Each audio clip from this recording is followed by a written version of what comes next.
وداعيا إلى الله بإذنه وسراجا وقمرا منيرا أما بعد فقد قال الله تعالى في كلامه المجيد وفي فرقانه الحميد أعوذ بالله من الشيطان الرجيم بسم الله الرحمن الرحيم إن الله وملائكته يصلون على النبي يا أيها الذين آمنوا صلوا عليه وسلموا تسليما কেউ চুপ থাকবেন না সবাই আমার সাথে পড়েন اللهم صل على محمد وعلى آل محمد كما صليت على إبراهيم وعلى آل إبراهيم إنك حميد مجيد اللهم بارك على محمد وعلى آل محمد كما باركت على إبراهيم وعلى آل إبراهيم إنك حميد مجيد ربي زدني علما ربي زدني علما رب اشرح لي صدري ويسر لي أمري واحلل عقدة من لساني يفقه قولي سبحانك لا علم لنا إلا ما علمتنا إنك أنت العليم الحكيم صدق الله العظيم القرآن পথ এই পথই আসল পথ আল কোরআনের পথ এই পথই আসল পথ আল কোরআনের পথ এই পথই আসল পথ অন্য পথে অন্য মতে নেই যে রহমত অন্য পথে অন্য মতে নেই যে রহমত আল কোরআনের পথ এই পথই আসল পথ আল কোরআনের আলোয় যার জীবন আলোকিত সে চির বিপ্লবী নয় কখনো ভীত আল কোরআনের আলোয় যার জীবন আলোকিত সে চির বিপ্লবী নয় কখনো ভীত তার বুকেতে শুধুই খোদার অথই মুহাব্বত অথই মুহাব্বত আল কোরআনের পথ এই পথই আসল পথ আল কোরআনের পথ এই পথই আসল পথ আল কোরআনের প্রেমে যে বারেক পড়ে যায় দিন কায়েমের তরে সে শহীদ হতে চায় আল কোরআনের প্রেমে যে বারেক পড়ে যায় দিন কায়েমের তরে সে শহীদ হতে চায়, সেই জিহাদের রাহে গড়ে নিজের ভবিষ্যৎ, নিজের ভবিষ্যৎ। আল কোরআনের পথ, এই পথই আসল পথ। আল কোরআনের পথ, এই পথই আসল পথ। অন্য পথে অন্য মতে নেই যে রহমত, অন্য পথে অন্য মতে নেই যে রহমত। আল কোরআনের পথ, এই পথই আসল পথ। আল কোরআনের পথ, এই পথই আসল পথ। বাংলাদেশের ঐতিহ্যবাহী ফেনী জেলার সোনাগাজী উপজেলায় অবস্থিত মারকাজুন নূর নুরানি মাদ্রাসার উদ্যোগে আয়োজিত আজকের এই চতুর্থ বার্ষিক তাফসিরুল কোরআন মাহফিলের মুহতারাম শ্রদ্ধাভাজন সভাপতি, চরলক্ষ্মীগঞ্জ দর্শানী কেন্দ্রীয় জামে মসজিদের সম্মানিত সভাপতি এবং অত্র মাদ্রাসা পরিচালনা কমিটির সম্মানিত প্রধান উপদেষ্টা, এই এলাকার সর্বজন শ্রদ্ধেয় ব্যক্তিত্ব জনাব কাজী মোহাম্মদ শাহজাহান, আতালাল্লাহু উমরাহু ওয়া বারাকাল্লাহু ফি হায়াতিহি, আমরা সবাই বলি আমিন।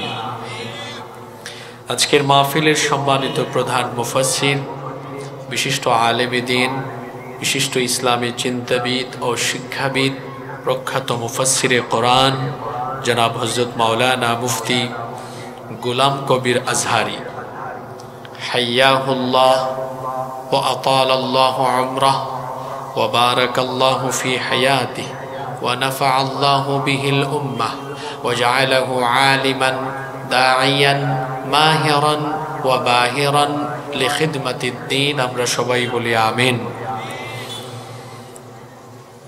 আজকের মাহফিলের আমন্ত্রিত অন্যান্য আলোচকবৃন্দ জনাব মাওলানা মুফতি শামীম মজুমদার, জনাব মাওলানা মোহাম্মদ ইলিয়াস হাফিজাহুমুল্লাহ ওয়া রাআহুম, আল্লাহ সকলকে হায়াতান তয়্যিবা সিহহাতান কুল্লিয়া দান করেন, আমরা বলি আমিন।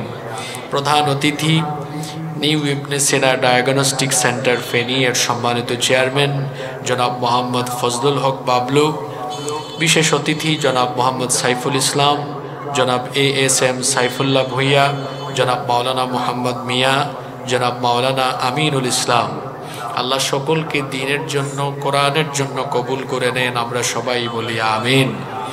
উপস্থিত হযরত উলামায়ে কেরাম, আমার সামনে বসা দিনদার ইমানদার বাবারা এবং ভাইয়েরা, পর্দার আড়াল থেকে শ্রবণরতা মায়েরা বোনেরা, উপস্থিত মিডিয়ার প্রিয় কর্মী এবং সাংবাদিক ভাইয়েরা, প্রিয় চরলক্ষ্মীগঞ্জ, কুঠিরহাট, সোনাগাজী তথা আমার প্রিয় ফেনীবাসী, আপনারা সবাই কেমন আছেন? আলহামদুলিল্লাহ। আমাদের সবাইকে সুস্থতার সাথে বাঁচিয়ে রেখে আজকের এই সুন্দর বরকতময় নান্দনিক এবং জান্নাতি এই আয়োজনে আমাদেরকে শামিল হওয়ার তৌফিক যিনি দান করেছেন, গলার আওয়াজ বড় করে সবাই বলেন তো তিনি কে? সেই মহান রবের জন্য হৃদয়ের সবটুকু ভালোবাসা, আবেগ, অনুভূতিকে উজাড় করে দিয়ে খুশি মনে প্রাণবন্ত আওয়াজে উচ্চ কণ্ঠে কালিমাতুশ শুকর আদায় করে আমরা সকলেই পড়ছি আলহামদুলিল্লাহ। দুরুদ এবং সালাম পেশ করছি সর্বকালের, সর্বযুগের সর্বশ্রেষ্ঠ মহামানব নবিয়ুনা ওয়া সাইয়্যিদুনা ওয়া কুদওয়াতুনা মুহাম্মাদুর রাসূলুল্লাহ সাল্লাল্লাহু আলাইহি ওয়াসাল্লামের প্রতি, যাকে আল্লাহ তাআলা রাহমাতাল লিল আলামিন হিসেবে এ ধরার বুকে প্রেরণ করেছেন। আল্লাহুম্মা সাল্লি আলাইহি আল্লাহুম্মা বারিক আলাইহি। সম্মানিত উপস্থিতি, সময় ফুরিয়ে যাচ্ছে, সময় চলে যাচ্ছে, সেজন্য আমরা অপ্রাসঙ্গিক অপ্রয়োজনীয় কথাবার্তা বলে সময় নষ্ট করতে চাই না। আমরা সরাসরি আল্লাহর কালাম থেকে হেদায়াতের কথা বলার এবং শোনার চেষ্টা করব ইনশাআল্লাহ। আমরা যেন হেদায়াতের নিয়তে প্রতিটি কথা বলতে পারি এবং শুনতে পারি। আল্লাহ তাআলা আমাদেরকে তৌফিক দান করেন, সবাই বলি আমিন। সম্মানিত ফেনীবাসী, এই পৃথিবীতে আমাদেরকে যিনি পাঠিয়েছেন, সবাই বলেন তো তিনি কে? কেন আল্লাহ আমাদেরকে পৃথিবীতে পাঠালেন? কোরআনুল কারীমের 51 নম্বর সূরা সূরাতুল যারিয়াতের 56 নম্বর আয়াতে আল্লাহ তাআলা বলছেন, ওয়ামা খালাকতুল জিন্না ওয়াল ইনসা ইল্লা লিয়াবুদুন, আমি জিন এবং মানব জাতিকে আমার আনুগত্য, আমার দাসত্ব, আমার বন্দেগী, আমার গোলামের জন্য সৃষ্টি করেছি। আমাদেরকে যার গোলামের জন্য সৃষ্টি করা হয়েছে, জোরে বলেন তো তিনি কে? কতক্ষণ, কতদিন আল্লাহর গোলামি করতে হবে? আল্লাহ তাআলা বলছেন, ওয়া'বুদ রাব্বাকা হাত্তা ইয়াতিয়াকাল ইয়াকিন, মৃত্যু তোমার কাছে আসে না যতক্ষণ আল্লাহর ইবাদত করো ততক্ষণ। তার মানে মৃত্যু পর্যন্ত আমাদেরকে যার গোলামির জন্য পৃথিবীতে পাঠানো হয়েছে, সবাই মহব্বতে আওয়াজ বড় করে জবাব দেন তো তিনি কে? আমাদেরকে আল্লাহর গোলামির জন্য পাঠানো হয়েছে। আর আমাদেরকে আল্লাহর গোলামি থেকে ফিরিয়ে রাখার জন্য একজন সার্বক্ষণিক প্রচেষ্টা চালায়, তার নাম হলো শয়তান। এই শয়তান হলো আমাদের সবচাইতে বড় দুশমন, শয়তান হলো আমাদের সবচাইতে বড় শত্রু। শয়তানের বয়স আমাদের চাইতে কম না বেশি? শয়তানের বুদ্ধি আমাদের চাইতে কম না বেশি?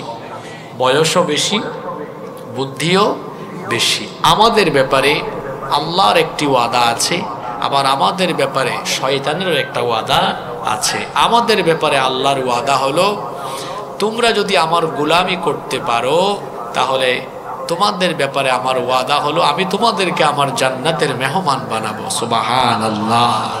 তাহলে আমাদেরকে আল্লাহ তাআলা গোলামির বিনিময়ে জান্নাত দিবেন, এই ওয়াদা কার? আল্লাহ। আর আমাদের ব্যাপারে শয়তানেরও একটা ওয়াদা আছে। সেই ওয়াদা কি? যখন আল্লাহ তাআলা তাকে জান্নাত থেকে বের করে দিলেন, কোন অপরাধে তাকে জান্নাত থেকে বের করা হয়েছে সেটা আপনারা সবাই জানেন। আল্লাহ তাআলা সাজদার হুকুম দিয়েছিলেন, সে সাজদা দেয় নাই, এজন্য তাকে জান্নাত থেকে বের করে দিয়েছেন কে? যখন তাকে জান্নাত থেকে বের করে দেওয়া হলো, তখন সে আল্লাহর কাছে আবেদন করলো, রব্বি আনজিরনি ইলা ইয়াউমি ইউবআসুন, পুনরুত্থান দিবস পর্যন্ত আমাকে সুযোগ দাও, আমাকে অবকাশ দাও। আল্লাহ তাআলা বললেন, ইন্নাকা মিনাল মুনজারিন, নিশ্চয়ই আমি তোকে অবকাশ প্রাপ্তদের কাতারে শামিল করে দিলাম। এই সুযোগ পেয়ে সে এবার আল্লাহ তাআলাকে বলল, সূরা আরাফে আল্লাহ বলেছেন, ক্বালা ফাবিমা আগওয়াইতানি লাআকউদান্না লাহুম সিরাতাকাল মুস্তাকিম। সে তখন বলল, যে আদমের কারণে তুমি আমাকে জান্নাত থেকে বের করে দিয়েছো, এই আদম এবং তার বংশধরদেরকে সিরাতুল মুস্তাকিমের পথে, দ্বীনের পথে চলতে বাধা দেওয়া, এটা হবে আমার প্রধান এবং প্রথম কাজ। সে আরো বলল, সুম্মা লাআতিয়ান্নাহুম মিন বাইনি আইদিহিম ওয়া মিন খালফিহিম ওয়া আন আইমানিহিম ওয়া আন শামাইলিহিম ওয়া লা তাজিদু আকসারাহুম শাকিরিন।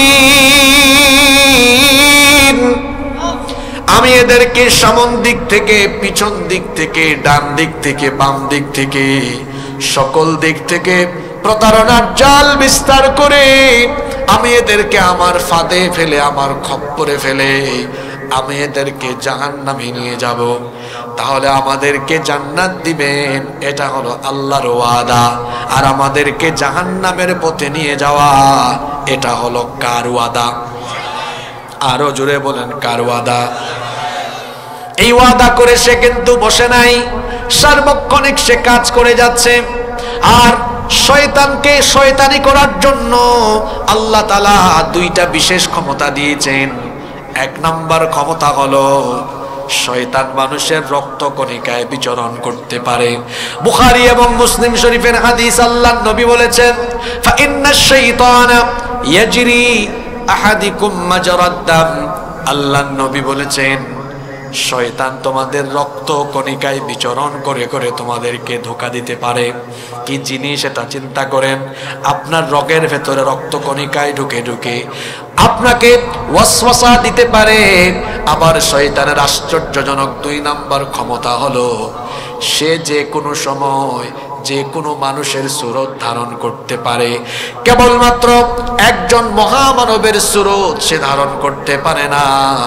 তিনি আর কেউ নন, তিনি আমার আপনার প্রিয় নবী রাহমাতাল লিল আলামিন, খাতামুন নবিয়্যিন, আশরাফুল আম্বিয়া ওয়াল মুরসালিন, রাহমাতাল লিল আলামিন, মুহাম্মাদুর রাসূলুল্লাহ সাল্লাল্লাহু আলাইহি ওয়াসাল্লাম। বুখারী শরীফের হাদিস, আল্লাহর নবী বলেছেন, মান রাআনি ফিল মানাম ফাকাদ রাআনি, মান রাআ ফিল মানামি ফাকাদ রাআনি, যে ব্যক্তি আমাকে স্বপ্নে দেখলো সে যেন সত্যিকার অর্থে আমাকেই স্বপ্নে দেখলো। ফা ইন্নাশ শাইতানা লা ইয়াতামাসসালু ফি সূরাতি, কারণ শয়তান সকলের সুরত সকলের আকৃতি ধারণ করতে পারলেও আমি নবীর সুরত কখনো শয়তান ধারণ করতে পারে না। সুবহানাল্লাহ পড়বেন না আপনারা? তাহলে শয়তান যেহেতু নবীর সুরত ধারণ করতে পারে না, সেই নবীকে কেউ যদি স্বপ্ন যুগে দেখে সে সত্যিকার অর্থেই নবীজিকে দেখলো। সুবহানাল্লাহ। আর যে চক্ষু স্বপ্ন যুগেও নবীজিকে দেখবে, রাসূলকে দেখবে, সেই ব্যক্তির জন্য জাহান্নাম হারাম করে দিয়েছেন কে? হে রব, তুমি আমাদেরকে স্বপ্ন যুগে হলেও তোমার হাবিবের দিদার নসিব করে দিও। আমিন বলতে পারলেন না? আরো জোরে বলেন আমিন। নবীজিকে স্বপ্নে দেখার আমল করতে পারেন, চেষ্টা করতে পারেন। সেই আমলটা কি? বেশি বেশি নবীর উপর দুরূদ পড়েন। নবীর উপর বেশি বেশি দুরূদ পড়লে নবীর সাথে একটা মহব্বত তৈরি হবে। ওই যে একটা হাদিস আছে, আল্লাহর নবী বলেছেন, দুনিয়াতে তোমরা যে যত বেশি আমার উপরে দুরূদ পড়বে, কিয়ামতের দিন সেই ব্যক্তি তত বেশি আমার কাছাকাছি থাকতে পারবে। কিয়ামতে যদি কাছাকাছি থাকা যায় তো দুনিয়াতে কি স্বপ্নে দেখার সম্ভাবনা অন্তত আছে না নাই? দুরূদ পড়বেন তো? আল্লাহ তৌফিক দান করেন। তাহলে শয়তানের আশ্চর্যজনক 2টা ক্ষমতার কথা বলছিলাম। সে রক্তকণিকায় বিচরণ করে আপনাকে ধোঁকা দিতে পারে।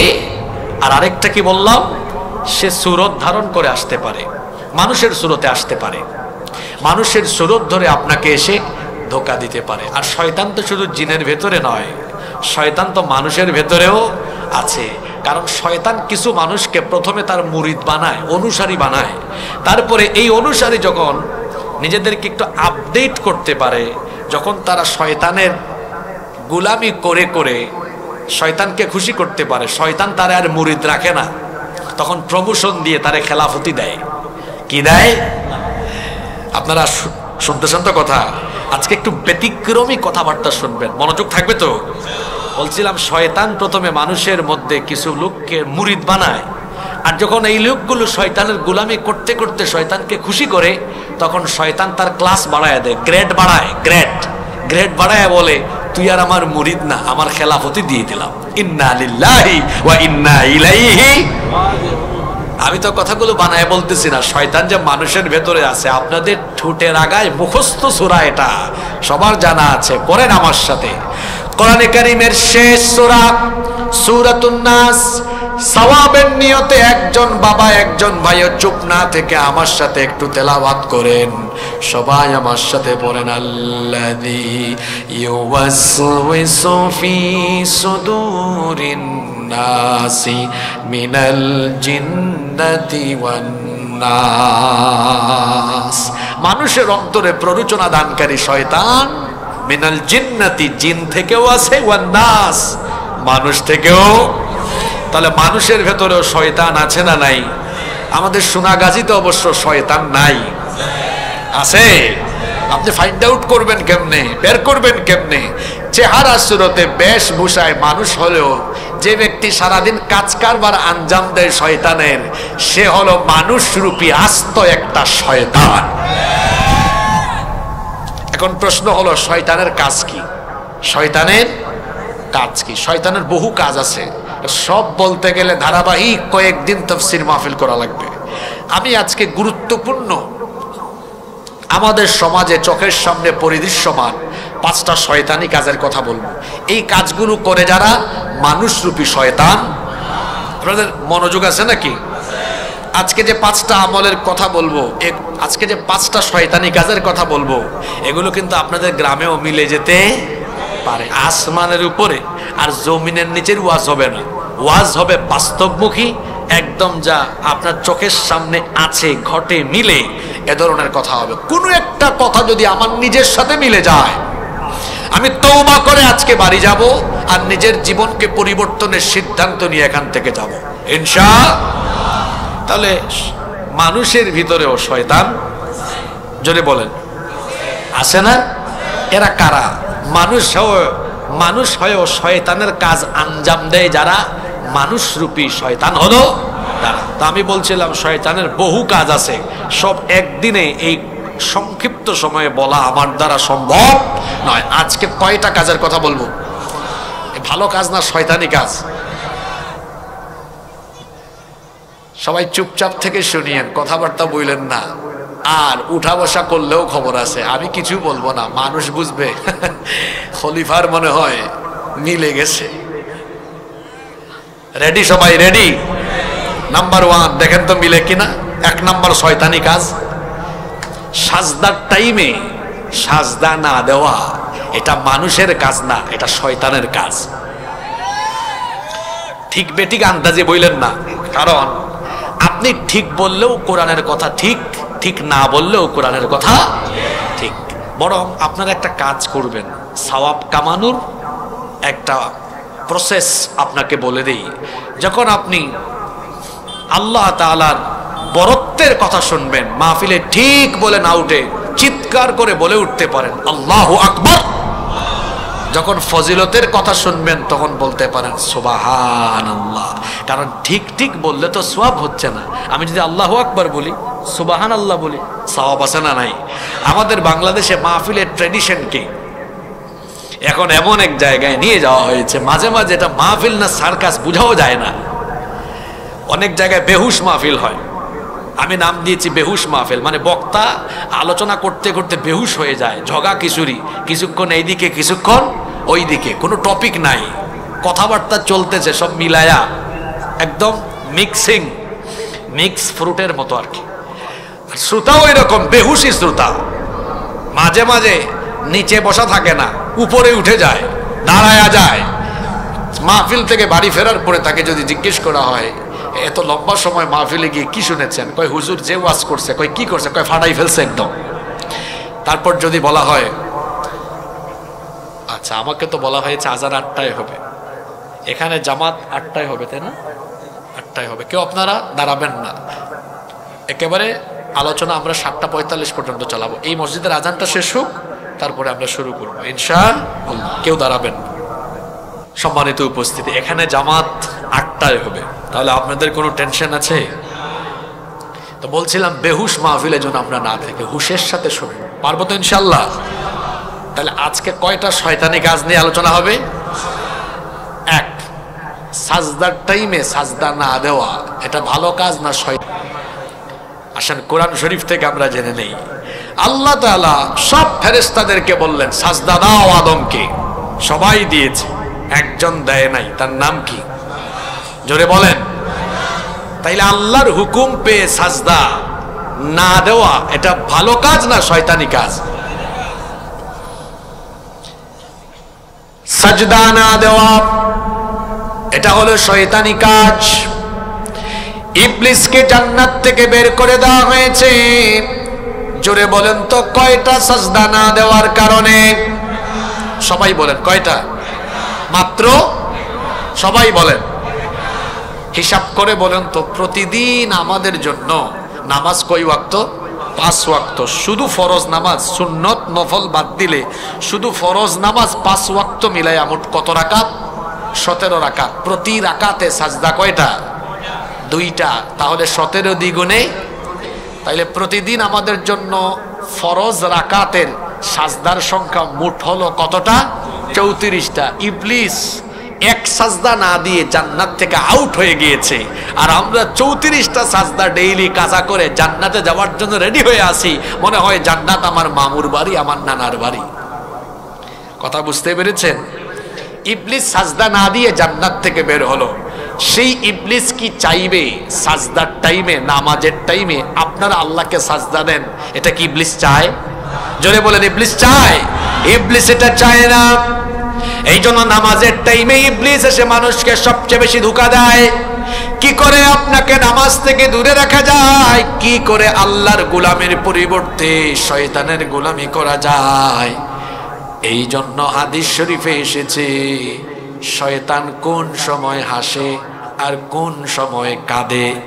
আল্লাহ নবী বলেছেন, যখন কোনো ব্যক্তি আল্লাহ তাআলাকে সাজদা দেয়, সাজদার এই দৃশ্য দেখে মনের বেদনায় ইবলিস তখন ওই ব্যক্তির কাছ থেকে দূরে চলে যায় আর অনবরত সে কান্না করে। আল্লাহ নবী বলেছেন, যখন কোনো ব্যক্তি সাজদা দেয় ইহতাজালা শাইতানু ফায়াবকি, ওই ব্যক্তির কাছ থেকে ইবলিস দূরে চলে যায়। ফায়াবকি, অতঃপর সাজদার দৃশ্য দেখে কান্না করে। ওয়ায়াকুল, এবং বলতে থাকে, উমির ইবনু আদম বিসসুজুদ, আদম সন্তানকে সাজদা দেওয়ার আদেশ দেওয়া হয়েছে। ফাসাজাদা ফালাহুল জান্নাহ, অতঃপর সে সাজদা দিয়ে আল্লাহর জান্নাত হাসিল করে ফেলেছে। সুবহানাল্লাহ। ওয়া উমিরতু বিসসুজুদ, আর আমাকেও তো সাজদার হুকুম দেওয়া হয়েছিল। ফাআবাইতু, আমি সে আদেশ অমান্য করে ফালিন্নার, জাহান্নামের বাসিন্দা হয়েছি। এই হাদিস আপনাকে আমাকে কি বার্তা দিল? আমরা যখন নামাজের টাইমে নামাজে গিয়ে আল্লাহকে সাজদা দেই, ইবলিস তখন কাঁদে, আর আমরা যখন নামাজে যাই না ইবলিস তখন হাসে। যদি হাদিসটা বুঝতে পারেন, একজন বাবা এবং একজন ভাইও চুপ থাকবেন না। সবাই বলেন তো দেখি, আমরা নামাজে গেলে সাজদা দিলে ইবলিস হাসে না কাঁদে? আর আমরা নামাজে না গেলে ইবলিস? খুব বুদ্ধিমান মানুষ আপনারা। এবার ভালো করে বুঝে শুনে বলেন, নামাজের টাইমে আপনারা ইবলিসকে হাসাবেন না কাঁদাবেন? যারা বলল না তারা মনে হয় ইবলিসের কাছ থেকে খেলাফতি নিয়ে ফেলেছে। সবাই বলেন, নামাজের টাইমে ইবলিসকে হাসাবেন না কাঁদাবেন? পুরুষের মতো বলেন, দুর্বল মুসলমান আমি দেখতে পারি না। নামাজের টাইমে ইবলিসকে হাসাবেন না কাঁদাবেন? কিভাবে? নামাজ ছাইরা দিয়া? তো ফজর গেছিল কোথায় আজকে? জোহর কোথায় গেল আজকে? আসর মাগরিব কোথায় গেল? এখন তো এসা বাকি। নামাজগুলো কোথায় আপনার? এখন মাহফিলে মানুষ হয় বেশি, মসজিদে মানুষ কম। এটা কিয়ামতের আলামত। আল্লাহর নবীর মসজিদ, মসজিদের নাম হলো মসজিদে নববী। এখন তো মসজিদে নববী কত চমৎকার ডিজাইন করা, কিন্তু নবীজির সময়ে মসজিদে নববী ছিল কাঁচা, উপরে ছিল খেজুর পাতার ছাউনি, কোনো পাকা ছাদ ছিল না, টিনও ছিল না, খেজুর পাতার ছাউনি ছিল, নিচে কোনো টাইলস ছিল না, দামি কোনো কার্পেটও ছিল না। আল্লাহ নবীর মসজিদ ছিল কাঁচা, কিন্তু মুসল্লি ছিল পাকা। আর আমাদের মসজিদ হয়েছে এখন পাকা, কিন্তু মুসল্লির অভাবে আমাদের মসজিদ এখন প্রতি ওয়াক্ত থাকে ফাঁকা। 5 ওয়াক্ত নামাজ কিভাবে যায়? আমার জাতীয় কবি জবাব দিয়েছেন। জাতীয় কবিকে আমি বড় মহব্বত করি, কারণ পৃথিবীতে তার মতো এত সুন্দর লেখনী কেউ আর উপহার দিতে পারে নাই। আমাদের 5 ওয়াক্ত নামাজ কেমনে যায়? জাতীয় কবিতার প্রতিটি লাইনে আমার সমাজের মানুষের চরিত্র তুলে ধরেছেন। কবি বলছেন, ঘুমাইয়া কাজা করেছ ফজর, তখনও জাগনি যখন যোহর, হেলায় খেলায় কেটেছে আসর, মাগরিবের ওই শুনি আযান, এখনো জামাতে হরে শামিল, এখনো এর সাথে আছে স্থান, বাজিছে দামামা বাদ্রে আমামা, শির উঁচু করি মুসলমান, দাওয়াত এসেছে নয়া জামানার, ভাঙা কেল্লা উড়ে নিশান। আমাদের নামাজ কিভাবে যায় তিনি তার কবিতার প্রতিটি লাইনে বলেছেন। ফজর কেমনে যায়? কবি বলছেন, ঘুমাইয়া কাজা করেছ ফজর। কি শীতকাল, কি গ্রীষ্মকাল, কি বর্ষাকাল, সমান তালে ঘুমায়, নামাজের কোনো খবরও নাই। এই যে ঘুমিয়ে থাকলেন, জোহরের আগ পর্যন্ত বেঁচে থাকবেন, এর কি কোনো নিশ্চয়তা আছে? জোরে বলেন, আছে? কেমন করে ঘুমাও তুমি, কেমন করে ঘুমাও তুমি ফজর করে কাজা, এমন তো হতে পারে জোহরে জানাজা। হতে পারে কি পারে না? চোখের পলকে আপনি লাশ হয়ে যেতে পারেন।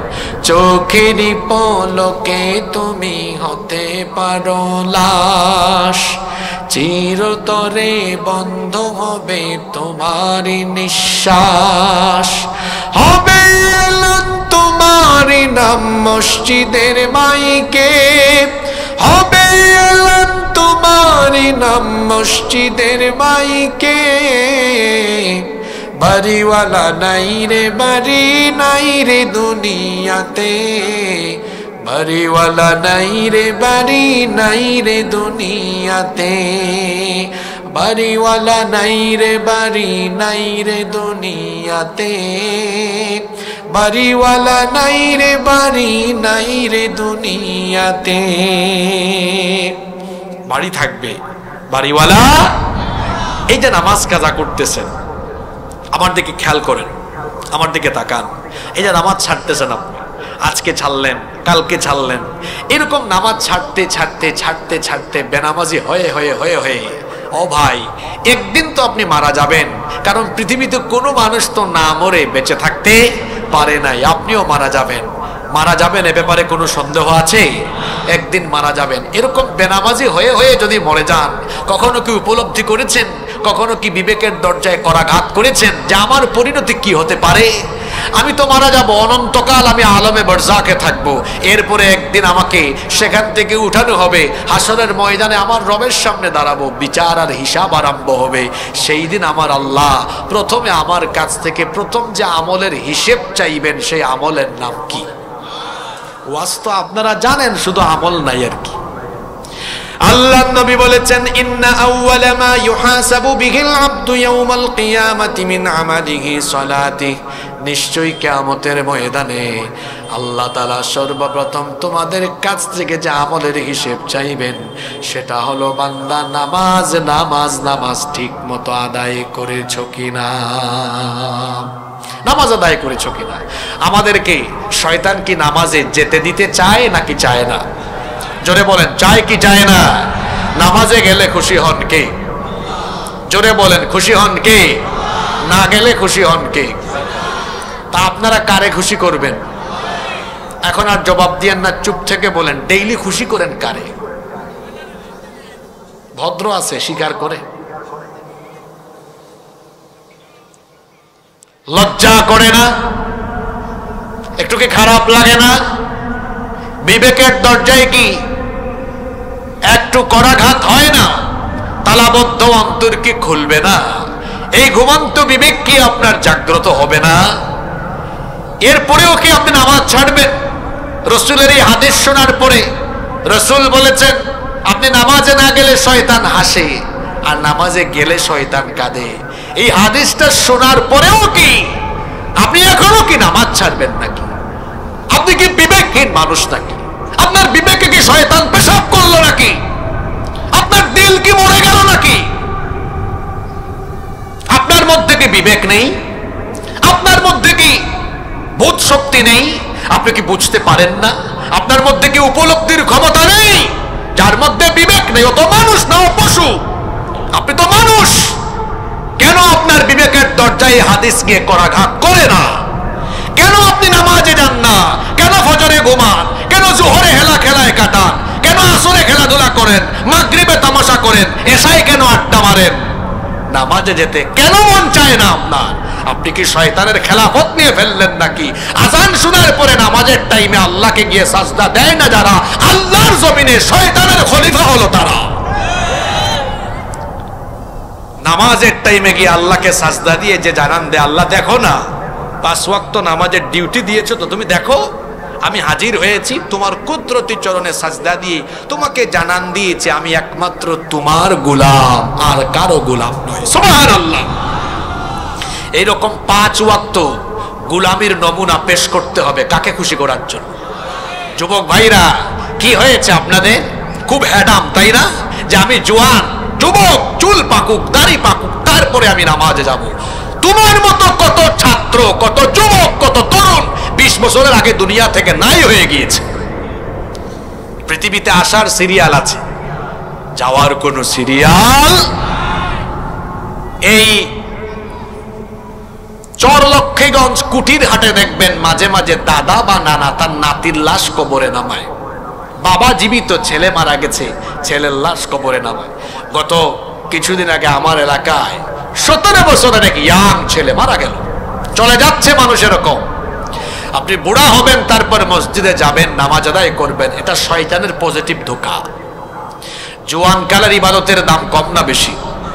জোরে বলতে হবে। যুবক বুড়া মানুষের মতো আওয়াজ দিলে চলবে না, যুবক যুবকের মতো বলবে।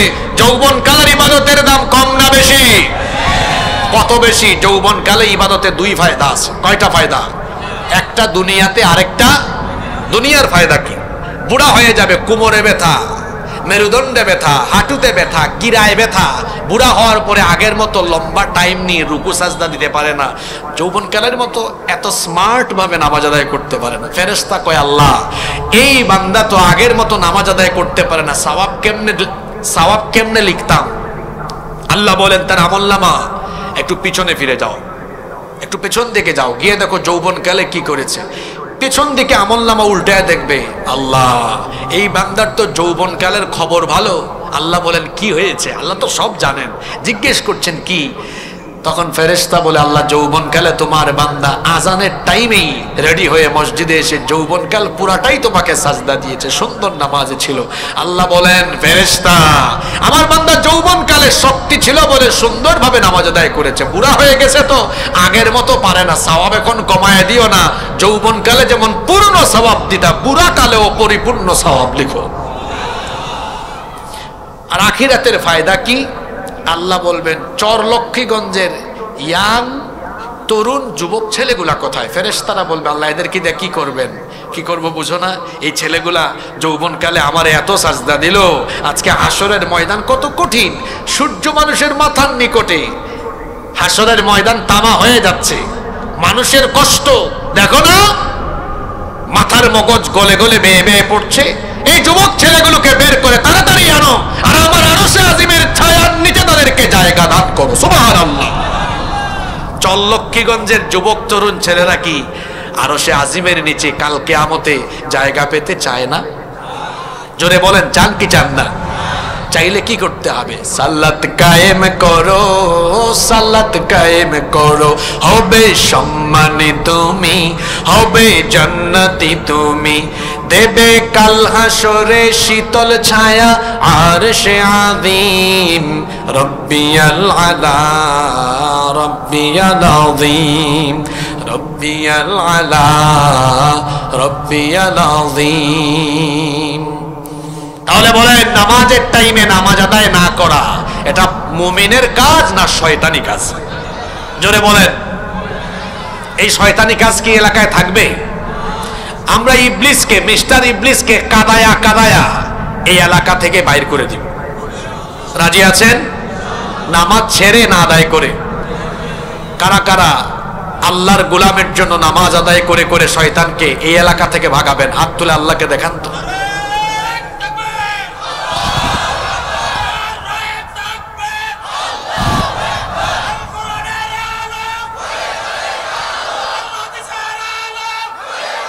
বলেন আল্লাহ, বলেন আল্লাহ আমাদেরকে ওয়াদা পূরণের তৌফিক দাও। হাত নামান। 1, এবার গেল 2 নাম্বার চলে আসছে, মনোযোগ আছে? আচ্ছা, আজকের টপিকটা জানি কি? 5টা শয়তানি। জোরে বলেন, 5টা শয়তানি।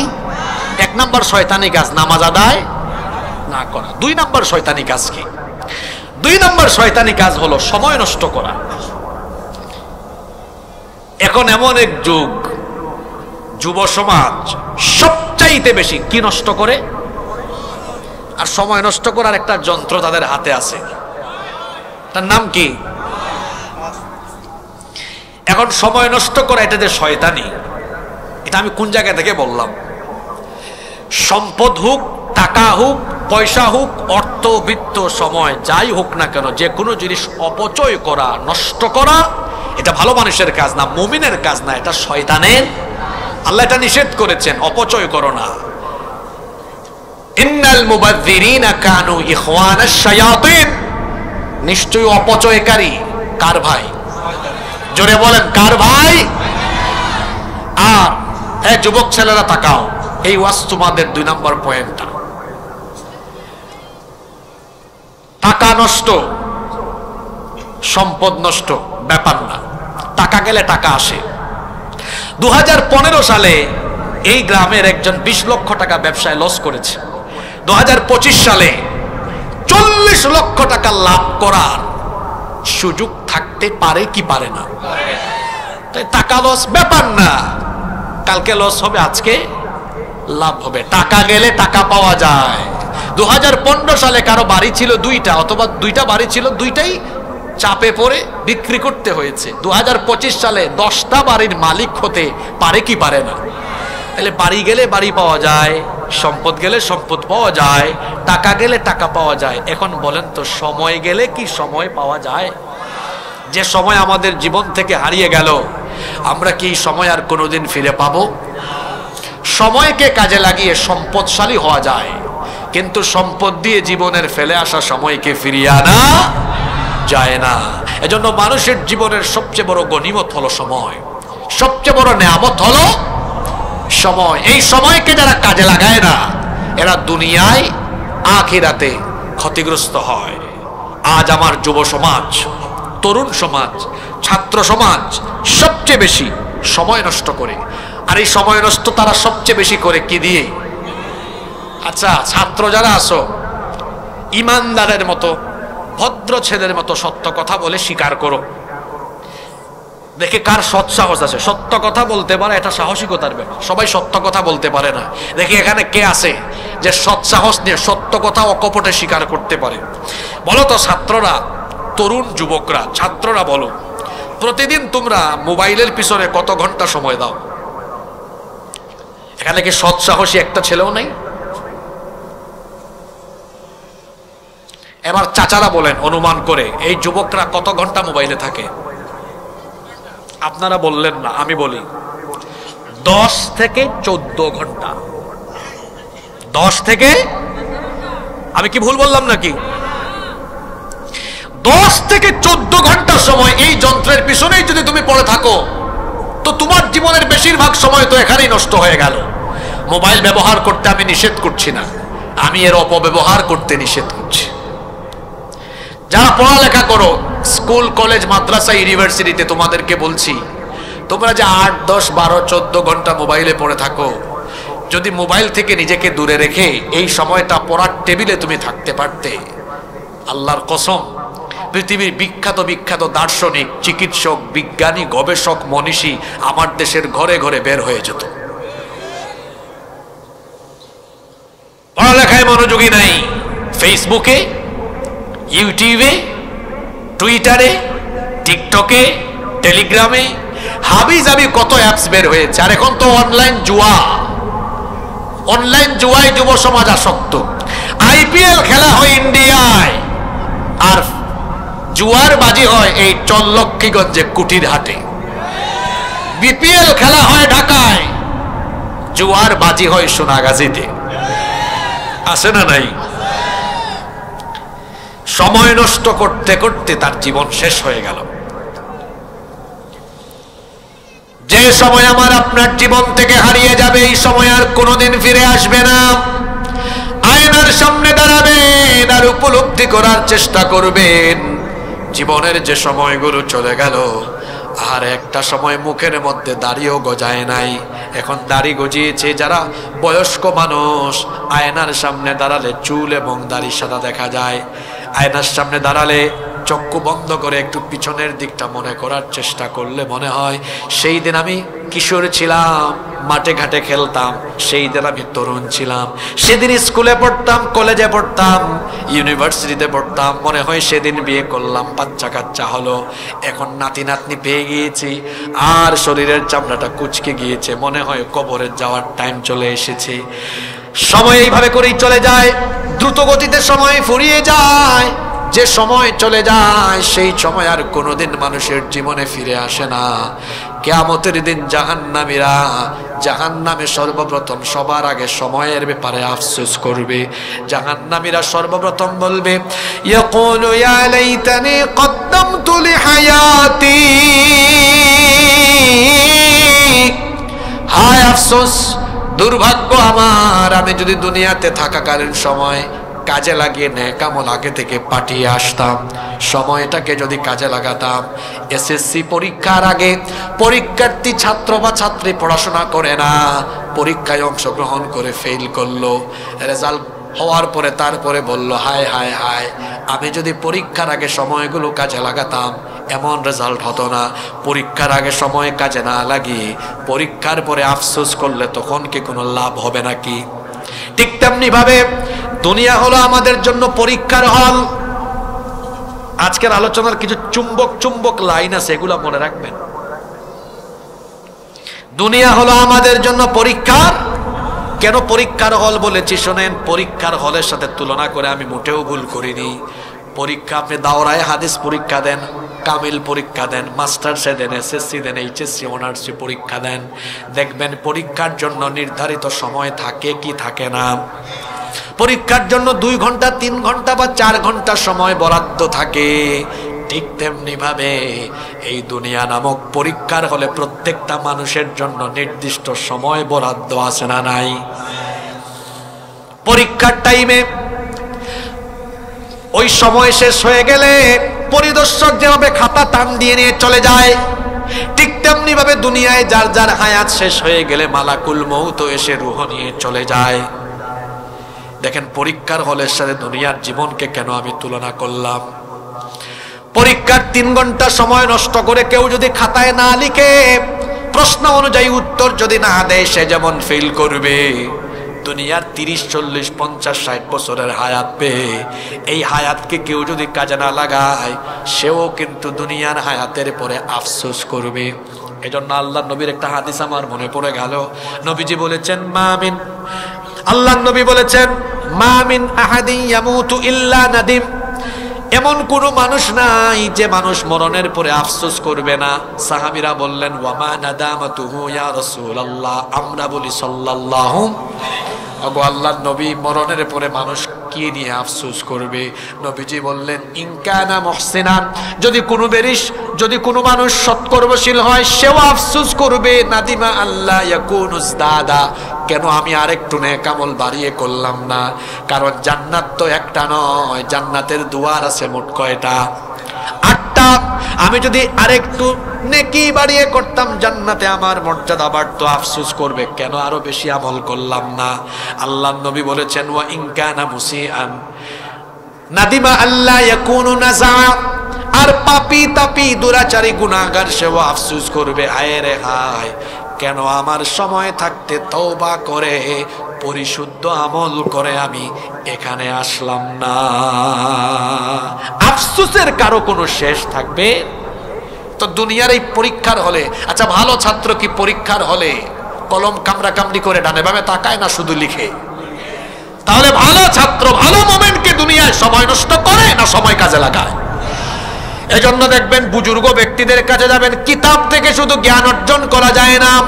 এজন্য আমাদের উস্তাদরা বলতেন, কিতাব পড়বা, উস্তাদদের সান্নিধ্যে থাকবা, আর বুজুর্গ ব্যক্তিদের কাছ থেকে সুহবত নিবা। কারণ জ্ঞানী গুণী মানুষের সাথে চলাফেরা করলেও চলাফেরায় অনেক কিছু শেখা যায়, শুধু কিতাব পড়ে জ্ঞানী হওয়া যায় না।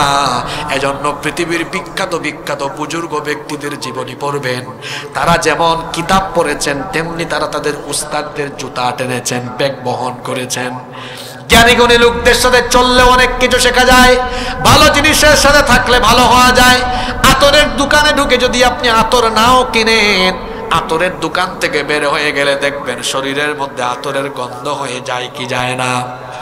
আলেম হতে না পারলেও আলেমের সাথে চলবেন, দেখবেন খাসলতের মধ্যে পরিবর্তন চলে। গুন্ডার সাথে চললে গুন্ডামি শেখা যায়, আলেমের সাথে চললে পরে ইলম আমলের ধাঁচে থাকা যায়, ঠিক কিনা? এই জন্য বলছিলাম সময় নষ্ট করা যাবে না। এই দুনিয়াতে তো আল্লাহ সময় দিয়েছেন কার গোলামি করার জন্য। আল্লাহ এই হায়াত আর জীবন কেন দিলেন? আল্লাহ সূরা মুলকের মধ্যে বললেন, আল্লাযী খালাকাল মাউতা ওয়াল হায়াতা লিয়াবলুয়াকুম আইয়ুকুম আহসানু আমালা ওয়াল আজিজুল গফুর। জীবন আর মৃত্যু এর মাঝখানের সময়টা আল্লাহ কেন দিয়েছেন? আল্লাহর কোরআনের শব্দ চয়নের নমুনা কতই না চমৎকার। আল্লাহ বলেছেন এজন্য দিয়েছি লিয়াবলুয়াকুম, পরীক্ষা করার জন্য। বললাম আল্লাহ কোন বিষয়ে আপনি আমাদেরকে পরীক্ষা করবেন? আল্লাহ বললেন আইয়ুকুম আহসানু আমালা। আলেমরা বুঝবেন আল্লাহর শব্দ চয়নের নমুনা কত সুন্দর। আইয়ুকুম আহসানু আমালা, এখানে তো আল্লাহ চাইলে আহসানুর জায়গায় আকসারু শব্দ দিতে পারতেন। আল্লাহ বলতে পারতেন আইয়ুকুম আকসারু আমালা। তোমাদের জীবনটা দিয়েছি কে কত বেশি আমল করতে পারো এটা দেখার জন্য আল্লাহ আকসারু শব্দ দেন নাই, আল্লাহ দিয়েছেন আইয়ুকুম আহসানু আমালা। কত সুন্দর কথা। পরীক্ষার হলের সাথে তো আহসান শব্দটা খাপ খায়, আকসার শব্দ খাপ খায় না। কারণ বেশি লিখলে বেশি নাম্বার পাওয়া যায় না, বরং যদি পরীক্ষার খাতাটা কোয়ালিটিপূর্ণ হয় বেশি নাম্বার পাওয়া কি, ঠিক বলছি না? এক ছাত্র 51 পৃষ্ঠা লিখেছে, 00 পেয়েছে, কারণ লেখা কোয়ালিটিফুল না। প্রশ্ন একটা উত্তর দিয়েছে, আর একজন 10 পৃষ্ঠা লিখেছে, A+ পেয়েছে, তো লিখলো কম, নাম্বার পাইলো। আল্লাহ আকসারু আমালা, বেশি আমলের কথা বলেন, আহসানু আমালা, উত্তম আমল চেয়েছেন আল্লাহ। অর্থাৎ দুনিয়াতে যতদিন আপনি থাকবেন, ওই যে একটা হাদিস, ইন্নাল্লাহা ইউহিব্বু ইযা আমিলা আহাদুকুম আইয়ুতকিনা আমালুহু, আল্লাহ সে আমল পছন্দ করেন যে ব্যক্তি কোনো আমল সুন্দরভাবে, সুচারুভাবে, গুছালোভাবে করে। এই হায়াত, এই জীবন দেওয়া হয়েছে, এই সময় দেওয়া হয়েছে। What is life? সময়, আপনার জীবন কি? ওই যে ইমাম হাসান বসরি রহমতুল্লাহ আলাইহি খুব সুন্দর কথা বলেছেন, যথার্থ বলেছেন তিনি। ইবনে আদম, হে আদম সন্তান, ইন্নামা আনতা আইয়াম। তিনি মানুষকে বলেছেন ইন্নামা আনতা আইয়াম, ইন্নামা আনতা আইয়াম, নিশ্চয়ই তুমি হলে কয়েকটা দিনের নাম। তিনি মানুষকে বলছেন ইন্নামা আনতা আইয়াম, তুমি কয়েকটা দিনের সমষ্টি। ইযা যাহাবা ইয়াউমিন যাহাবা বা'দুক, যখন তোমার জীবন থেকে একটা দিন যায়, তোমার জীবন থেকে কিছু অংশ চলে যায়। একজন আরব কবি কবিতায় বড় চমৎকার দুইটা লাইন লিখেছেন। তিনি বলছেন হায়াতুকা, তোমার জীবন, আনফাসুন তুআদ্দু ফাকুল্লামা মাদা ফাকুল্লামা মাদা নাফাসুম মিনহা ইনতাকাসতা লাহু জুজআ। তোমার জীবন হলো গণনা করা কয়েকটা নিঃশ্বাসের নাম। যখনই তুমি নিঃশ্বাস ছেড়ে দাও, তোমার জীবন থেকে কিছু অংশ চলে যায়। সময় নষ্ট করা যাবে না। Free fire, online games, PUBG, internet, ফেসবুকের অপব্যবহার করে সময় নষ্ট করা যাবে না। এই সময় দেওয়া হয়েছে আল্লাহর ইবাদতের জন্য, জিকিরের জন্য, ফিকিরের জন্য, গবেষণার জন্য। আমাদের পূর্ববর্তী আসলাফ, আকাবির, বুজুর্গদের জীবনী পড়লে দেখবেন, তাদের লেখনও নিয়ে চিন্তা করেন। এক একজন বুজুর্গ এত এত লেখা লিখে গিয়েছেন, আপনি সারা জীবনে এত পৃষ্ঠা পড়তেও পারবেন না। তিনি এত লেখনী উপহার দিয়ে, ইমাম নববী রহমতুল্লাহ আলাইহি হায়াত পেয়েছেন খুব কম, কিন্তু লেখনী উপহার দিয়েছেন অনেক বেশি। বড় বড় বুজুর্গ ব্যক্তিরা সময় কাজে লাগিয়েছেন। এখন যুবকরা কিভাবে সময় নষ্ট করে? এরা হচ্ছে সময় নষ্ট করার উস্তাদ। রাত 3টা 4টা পর্যন্ত তারা মোবাইলে তাহাজ্জুদ পড়ে। এক একটা চেহারা দেখেন না, আমি তো এখান থেকে সবগুলারে দেখতেছি। তার গালের দুই পাশে, গাল ভেঙে গালের দুই পাশের এই মাংসগুলা হাড্ডির চিপার ভিতরে ঢুকে গিয়েছে। চেহারার মধ্যে ব্রণ, বিচি উঠে গিয়েছে, হাঁটলে ফার্মের মুরগির মতো জিমাই জিমাই হাঁটে। ওর অবস্থা এমন কেন? এর এনার্জি নাই কেন? ওর তো রাতে ঘুম নাই ঠিকঠাক মতো, ওর ঘুমের অভ্যাস ঠিকঠাক নাই। ও রাত 3টা 4টা পর্যন্ত জেগে থাকে, ফজর নাই, সকালের নাস্তাও খায় না, দুপুর 11টা 12টার সময় উঠে। প্রতিদিন নাস্তা না খাইতে খাইতে পেট হয়ে গিয়েছে গ্যাসের ডিব্বা, গ্যাসের কারখানা। আর এ হয়ে গেছে সমাজ বিনষ্টকারী, কোথাও গেলে আওয়াজও হয় না, বিনা আওয়াজে পরিবেশ নষ্ট করে ফেলে।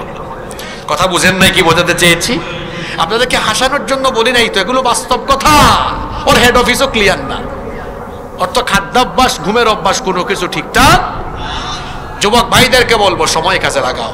সময় নষ্ট করা এটা মুমিনের কাজ না শয়তানি কাজ? জোরে বলতে হবে কি কাজ? আমরা কি কাজ করব?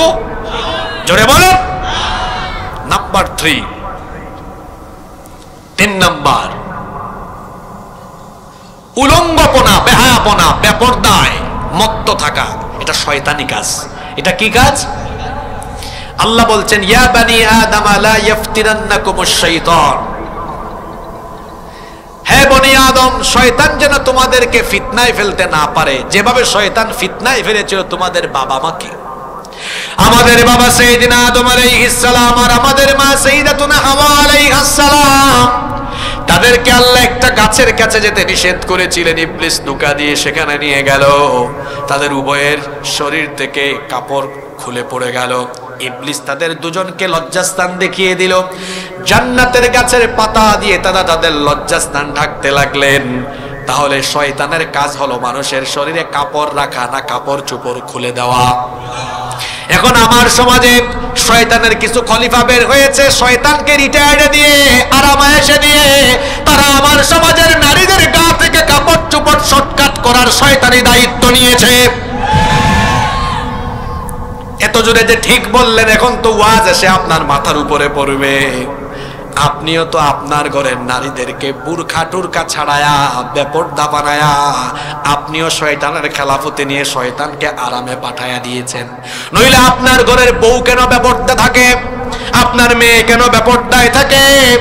আপনার এলাকার নারীরা কেন বেপরদায় থাকে? একজন নারী বেপরদা হওয়ার পেছনে তো পুরুষেরও দায়বোধ আছে, পুরুষেরও দোষ আছে। কারণ পুরুষ যদি সচেতন থাকে, ওই ঘরের নারী কি বেপরদা হতে পারবে নাকি? জোরে বলেন। আপনি জামাই, আপনি হাজবেন্ড, আপনি ঠিক থাকলে বউর ঘরের বউ সে বেপরদা হয়ে বের হতে পারবে?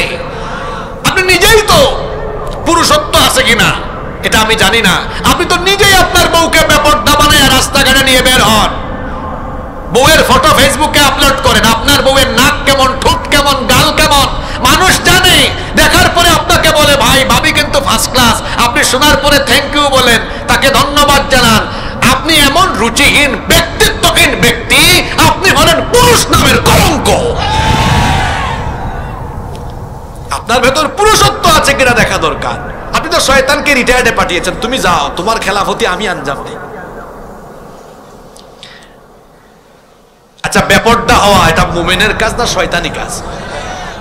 আমি তো কোরআন থেকে বললাম না, ওই যে আমাদের মা বাপকে কাপড় চোপড় খুলে দিয়েছে শয়তান একদম। খবরদার, ঘরের নারীরা যেন বেপরদা না হয়। যে পুরুষের ঘরে নারী বেপরদায় থাকে, নবীজি ওই পুরুষের নাম দিয়েছেন দাইয়ুস। এই পুরুষের নাম কি? এই দাইয়ুস কোনদিনও আল্লাহর জান্নাতে ঢুকতে পারবে। আগে ছিল ফুড ব্লগ, ট্রাভেল ব্লগ, এখন নতুন ফিতনা এসেছে। কি কি ব্লগ? এটা চাচারা এই ওয়াজ বুঝবেন না, এটা যুবকদের ওয়াজ। যুবক ভাইয়েরা, এখন ক্লিপ কি ব্লগ, জামাইবু কোথায় কি করে সব আপলোড করে। যারা সামান্য কিছু লাইক, কমেন্টস অথবা চ্যানেল বা ফেসবুক পেজ মনিটাইজ করে কিছু ডলার কামানোর দান্দায় বউকে জনগণের চোখের সামনে ছেড়ে দিয়ে জনগণের ভোগের সম্পত্তিতে পরিণত করেছে, এরা পুরুষ নয়, এরা রুচিহীন, ব্যক্তিত্বহীন, পুরুষরূপী আস্ত একটা শয়তান। কথাগুলো বেশি কড়া হয়ে গেছে, তাই না? আমি কড়া মানুষ তো, একটু কড়া ভাষায় কথা বলি। আমাদের উস্তাদরা, বুজুর্গরা এত মহব্বত নিয়ে বুঝাইছেন, বুঝে না তো যেমন কুকুর তেমন ও বুঝে না, ওরা কিভাবে বুঝাইতে হয় ওই ভাষাই বলা দরকার। খারাপ লাগে না? আমি আপনার জিনিস আপনার মজা নেয় মানসে, আপনার জিনিস আপনি দেখেন না কেন? কাঁচা কথা বলে ফেলতেছি এখন। আপনার বউয়ের ঠোঁট কেমন, নাক কেমন, দাঁত কেমন, আপনার বউয়ের সবকিছু কেমন মানুষ টের পায়, মানুষ দেখে বুঝে। একটু খারাপও লাগে না আপনার? মোহরানা দিলেন আপনি আর মজা নেই মানুষ, একটু খারাপও লাগে না আপনার? বেহায়া, এটা হলো বেহায়া, বেশরম, নির্লজ্জ, কাপুরুষ। এত কিছু বলার পরেও যারা তাদের টাইম লাইন এখনো ঠিক করবে না, বুঝতে হবে ও শয়তান থেকে খেলাফতি নিয়ে আসছে। কয়টা শয়তানি কাজ নিয়ে আলোচনা হচ্ছে? 5টা। বলছি কয়টা? মনে আছে না খাই ফেলছেন? 1 নাম্বার শয়তানি কাজ, আল্লাহকে সাজদা। আপনারা কি করবেন? দিবেন তো ইনশাআল্লাহ? আওয়াজ তো ছোট হলো। 2 নাম্বার শয়তানি কাজ, সময় চলে যাচ্ছে। ওই যে কবি মতিউর রহমান মল্লিক, আমার বড় পছন্দের কবি, কি লিখছেন? হায় রে হায়, চলে গিয়েছেন আল্লাহর বান্দা, আল্লাহ তুমি তাকে জান্নাতুল ফেরদাউসের মেহমান বানিয়ে দাও। যাই যাই যাই যাই দিন চলে যায়, কোরআন পড়লাম না, কত নোবেল নাটক পড়লাম, হাদিস ধরলাম না, সত্যিকারের খাঁটি মুমিন মুসলিম হলাম না যে। কেউ কি জানে সেই ঘড়িটা লাগবে কই দিন কাজে, ঠিক ঠিক ঠিক ঠিক যে ঘড়িটা বাজে ঠিক ঠিক বাজে, কেউ কি জানে সেই ঘড়িটা লাগবে কই দিন কাজে। হায় হায় হায় হায় আসল ঘড়ির অর্থ বুঝলাম না, সময় থাকতে সময়ের মূল অর্থ খুঁজলাম না, খাইলাম দাইলাম ঘুরলাম শুধু এই দুনিয়ার মাঝে, কেউ কি জানে সেই ঘড়িটা লাগবে কই দিন কাজে, কেউ কি জানে সেই ঘড়িটা লাগবে কই দিন কাজে। আল্লাহু আকবার। ইনি আমার আরেকজন প্রিয় কবি, কি সুন্দর লেখনী উপহার দিয়েছেন, যেন মানুষের জীবনের বাস্তবিক সব বিষয় তুলে ধরেছেন। আল্লাহ তাকে জান্নাতের মেহমান বানিয়ে দাও। 3 নম্বর, বেপরদায় মত্ত থাকা। এটা কি কাজ? কষ্ট হচ্ছে নাকি আপনাদের? বাকি 2টা পয়েন্ট বেশি করা বলবো নাকি চলে যাব? আমি বেশি করা হবে বলবো, অতিরিক্ত করা হবে বলবো। নাম্বার 4 নাম্বার, গান বাজনায় আসক্ত হওয়া। এটা মুমিনের কাজ না শয়তানি কাজ? এখন আমাদের এলাকার বাড়িতে বাড়িতে গান বাজনা ছাড়াই বিয়ে হয়। হ্যাঁ, গান বাজনা এখন আমাদের কাছে একটা কমন ব্যাপার, এটা না হলে যেন জমে উঠে না। এখন বিয়ে তো শুধু সামাজিক অনুষ্ঠান নয়, বিয়ে হলো একটা ইবাদত। জোরে বলেন, বিয়ে একটা তো ইবাদত। বন্দেগী কি শয়তানি কাজ দিয়ে শুরু হয়? তো আপনি তো বিবাহের সময় বিয়ের দিনে হুজুর ডেকে আনেন খুতবা দেওয়ার জন্য, হুজুর তো খুতবা পড়ার সময় কোরআনের আয়াত তিলাওয়াত করেন, অথচ আপনি এমন সুফি, এর আগের রাতে আপনার বাড়িতে মেহেদি সন্ধ্যা, গায়ে হলুদের নামে নারী পুরুষ একসাথে হয়ে গান বাজনা হয়েছে। আর আমি তো সব সময় বলি, যে ছেলে আর মেয়ের বিয়ে গান বাজনা বাজায়া বিয়ে শাদীর অনুষ্ঠান সম্পন্ন হয়, এই কপতিদের দাম্পত্য জীবনের ফলে যে সন্তান জন্ম নিবে, এগুলোও ঝাঁকানাকা মার্কা সন্তান হবে। গান বাজনা এটা নাপাক কাজ, শয়তানি কাজ। আল্লাহর নবী বলেছেন, আল গিনাউ ইয়ামবুতুন নিফাকু ফিল কলবি কামা ইয়ামবুতুল মাউজ যারা। আল্লাহর নবী বলেছেন, যখন পানির সেচ কোনো জমিনে দেওয়া হয়, পানির সেচ দিলে যেমন জমিনে ফসলের মাঠে যেমন ফসলের উর্বরতা বাড়ে, ঠিক তেমনি ভাবে গান বাজনার মাধ্যমে মানুষের অন্তরের নিফাকি বাড়ে। এজন্য যুবক ভাইদেরকে বলবো, যারা এখনো বিয়ে শাদী করে নাই, আমাদের বিয়ে শাদী হবে শয়তানের তরিকায় না রসুলের তরিকায়? রসুলের তরিকায় বিয়ে যদি আমরা অনুষ্ঠান শেষ করতে চাই, আমাদের বিয়েতে গান বাজনা থাকবে কি থাকবে না? গান বাজনা থাকবে না। আমরা গান শুনবো না, আমরা কোরআন শুনবো। আর যদি আমাদের গান শুনতে মন চায়, আমরা আল্লাহর নামে রসুলের নামের গান শুনবো।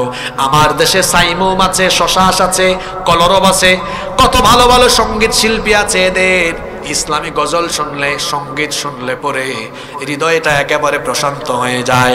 কারণ আল্লাহর নামে রসুলের নামে যা শোনা হয়, যা বলা হয়, সেটার মধ্যে হৃদয়ের একটা খোরাক আছে না নাই?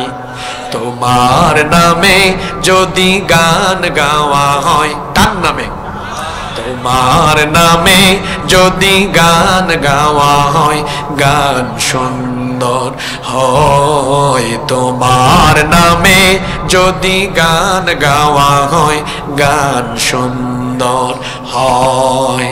তোমার সৃষ্টি পানে যদি চাওয়া হয় চোখ সুন্দর হয়, তোমার নামে যদি গান গাওয়া হয় গান সুন্দর হয়। আল্লাহর নামের গান যেমন সুন্দর আল্লাহ তেমন।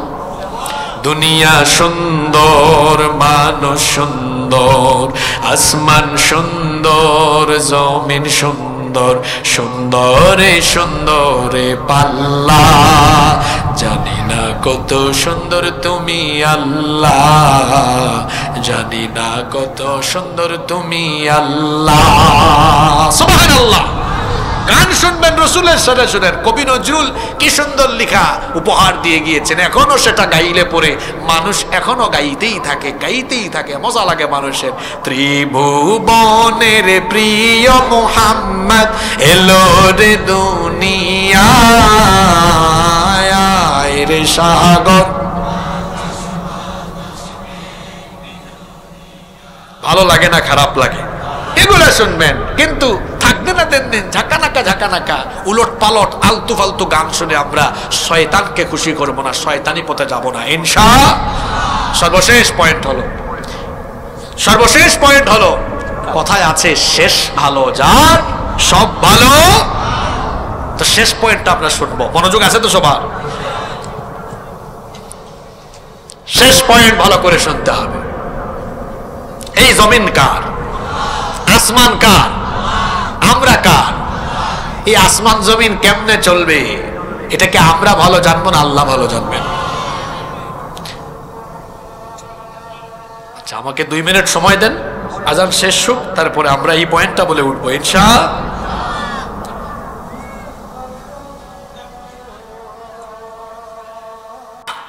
দুর্নীতি, লুটপাট, সুদ, ঘুষ, অন্যায় অপকর্ম নিয়ে কথা বলি, আল্লাহর আইন নিয়ে কথা বলি, তখন কারো কাছে আমরা ভালো, কারো কাছে আমরা খারাপ। যে ব্যক্তির দাওয়াতে কারো কাছে ভালো হয়, কারো কাছে খারাপ হয়, এটা আসল দাওয়াত। আর যেই দাওয়াতে সবার কাছে ভালো হওয়া যায় এটা দাওয়াত না, দাওয়াতের নামে ভেজাল। কারণ পৃথিবীতে যত নবী রাসূল দাওয়াত দিয়েছেন, নবী রাসূলদের সামনে 2টা গ্রুপ ছিল। এক গ্রুপ তাদের অনুসারী, আরেক গ্রুপ ছিল তাদের বিরোধী। তাদের বিরোধী থাকে কারা? জাহান্নামের পথিক যারা। তো আমরা তো সবাইকে ভালোবাসি, মহব্বত করে এই কথাগুলো বলছি। ও আমার ভাইয়েরা, ও আমার বাবারা, এই জমিনটা কার? তো এই জমিনে আইন চলবে বুঝি আপনার বাপ দাদার? জোরে বলেন তো। তো কমন সেন্স কি বলে? সৃষ্টি যার, আইনও তো চলা উচিত তার। কিন্তু আপনি কি করলেন?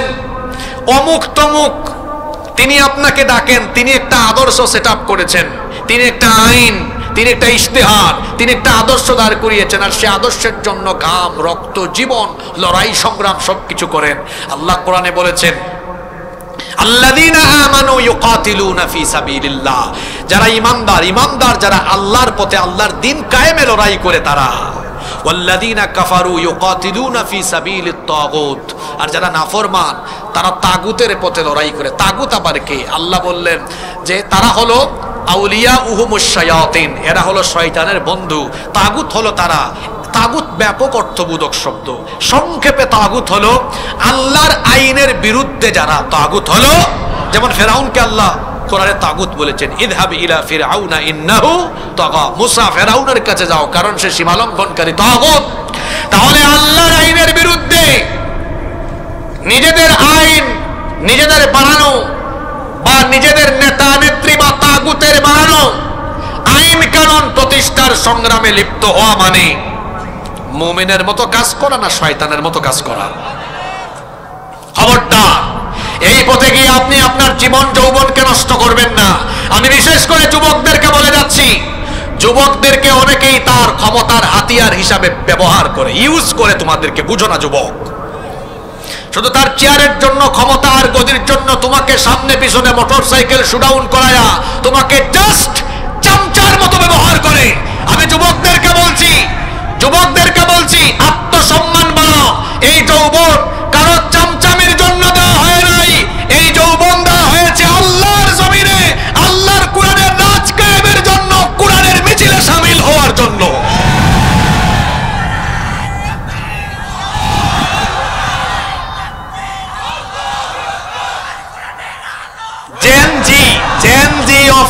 ফেনীর জেন জি কে বলবো, ভাই শয়তানের মুরিদদের, শয়তানের খলিফাদের খপ্পরে পড়ে যৌবন নষ্ট করে দিও না।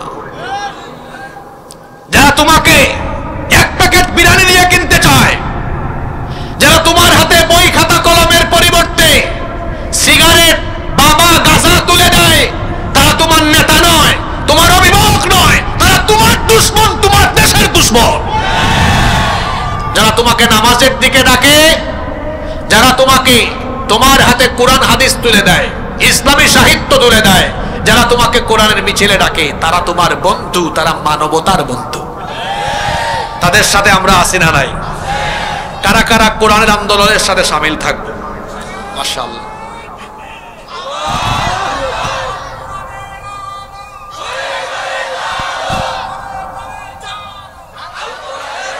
শুধু ঘরে ঘরে জ্বালবেন, সংসদে জ্বালার দরকার আছে? দরকার আছে? ওয়াজ দিয়ে যা হয় না, পাওয়ার দিয়ে তা। আল্লাহ কোরআনে বলেছেন মুসলমানরা সর্বোত্তম জাতি, তারা সৎ কাজের আদেশ করবে। এখন আদেশ দিতে হলে আদেশের জায়গায় যাওয়া লাগে না? মুসলমানরা কি আদেশের জায়গায় গিয়েছে? না। তারা জন্য 6 দফা, 8 দফা, 9 দফা দাবি বানায় পেশ করে, অনুরোধ করে আমাদের দাবিগুলো মেনে নেন। ইসলাম অনুরোধের জায়গায় থাকার জন্য আসে নাই, কোরআন অনুরোধের জায়গায় থাকার জন্য আসে নাই। কিন্তু আমরা তো ইসলামকে অনুরোধের জায়গায় রেখে দিয়েছি। আমরা শুধু মসজিদে, মাদ্রাসা আর ওয়াজের মঞ্চে কোরআনকে রেখেছি। ওই জায়গা, পার্লামেন্ট, সেক্রেটারিয়েট, বঙ্গভবনে যেদিন কোরআনকে ঢোকানো যাবে, কোরআনওয়ালা মানুষদেরকে ঢোকানো যাবে, অনুরোধ করে নয়, আদেশ করে করে বাংলাদেশের অন্যায়কে বন্ধ করে দেওয়া হবে। সেই জায়গায় আমরা কোরআনকে নিয়ে যাওয়ার জন্য কাঁধে কাঁধ মিলিয়ে এক হয়ে কাজ করব। জেন জি এই যুবক ভাইদেরকে এজন্য একতাবদ্ধ হয়ে কাঁধে কাঁধ মিলিয়ে কোরআনের পক্ষে কাজ করতে হবে। রাজি আছেন তো? কোরআনের পক্ষে থাকতে হলে কোরআনের মার্কাজগুলোকেও এগিয়ে দেওয়ার জন্য ঐক্যবদ্ধভাবে আমাদেরকে কাজ করতে হবে। এই যে আজকে মার্কাজুন নূর, নুরানি মাদ্রাসা, নুরানি মাদ্রাসা থেকেই মানুষের তৈরি হওয়া আরম্ভ হয়। এই মাদ্রাসা আয়োজন করলো, এই মাদ্রাসাটা আরো এগিয়ে যাক, আমরা চাই কি চাই না? কারা কারা চান হাত তুলেন? ঠিক আছে, আপনারা চাইছেন তো, এখনই প্রমাণ হয়ে যাক। ভালো করে হাতটা তুলেন।